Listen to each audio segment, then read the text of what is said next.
জুলাই অভ্যুত্থানের পরে যারা ক্ষমতায় এলো তখন একটি দুঃখজনক ঘটনা ঘটল। যাদের গাফলতিতে, উদাসীনতায় অথবা দায়িত্বহীনতায় এই হত্যাকাণ্ডগুলো ঘটল, তাদেরকে আইনের মুখোমুখি আনা এবং সঠিক তদন্ত করা উচিত। 2026 সনের মধ্যে বাংলাদেশকে হাম মুক্ত করার একটি কার্যক্রম প্রচলিত হচ্ছিল। জুলাই অভ্যুত্থানের পরে যারা ক্ষমতায় এলো তখন একটি দুঃখজনক ঘটনা ঘটল। সারা পৃথিবীতে যে কটি দেশ সম্প্রসারিত টিকাদান কর্মসূচির সফলতার প্রথম দিকে ছিল, তার মধ্যে কিন্তু বাংলাদেশ একটি ছিল এবং এটি বিশ্বের প্রশংসা কুড়িয়েছিল। কারণ আমরা শিশু মৃত্যু এবং মাতৃমৃত্যুকে এবং শিশুর সংক্রামক ব্যাধিকে অনেক নিয়ন্ত্রণ করতে পেরেছিলাম এবং পোলিও মুক্ত বাংলাদেশও আমরা ঘোষণা করেছিলাম।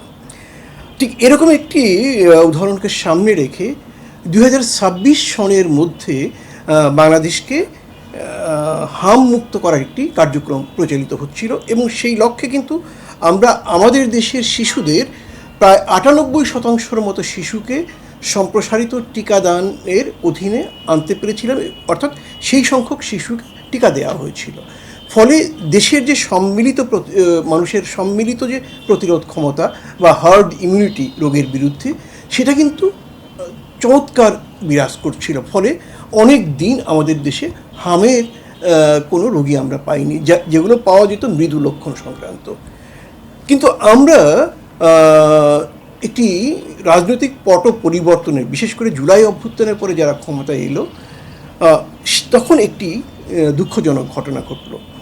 এর আগে ইপিআই বা সম্প্রসারিত টিকাদান কর্মসূচি সেক্টর প্রোগ্রামের অধীনে পরিচালিত হতো এবং প্রজেক্টের মেয়াদটি তখন শেষ হয়ে গিয়েছিল। এটিকে দুটো কাজ করা যেত, এটাকে নবায়ন করা যেত অথবা আরেকটি প্রোগ্রামে হস্তান্তর করা যেত। কিন্তু অন্তর্বর্তীকালীন সরকার এই সেক্টর প্রোগ্রামটাকে বন্ধ করে প্রজেক্টের অধীনে ইপিআই কার্যক্রম শুরু করার যে পরিকল্পনা নিয়েছিল, সেটা একেবারেই তারা বাস্তবায়ন করলো না, দুঃখজনকভাবে।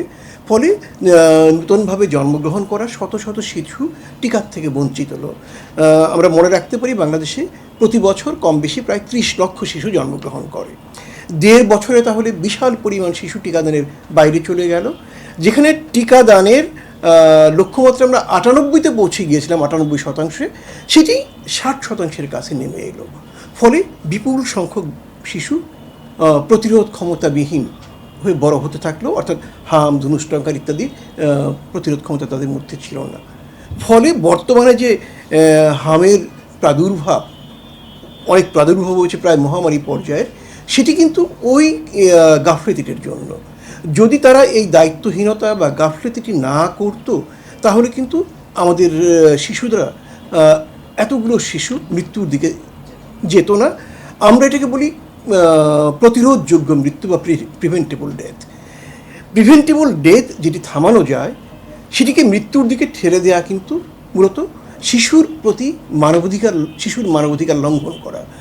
আমি মনে করি যাদের গাফলতিতে, উদাসীনতায় অথবা দায়িত্বহীনতায় এই হত্যাকাণ্ডগুলো ঘটল, তাদেরকে আইনের মুখোমুখি আনা এবং সঠিক তদন্ত করা উচিত।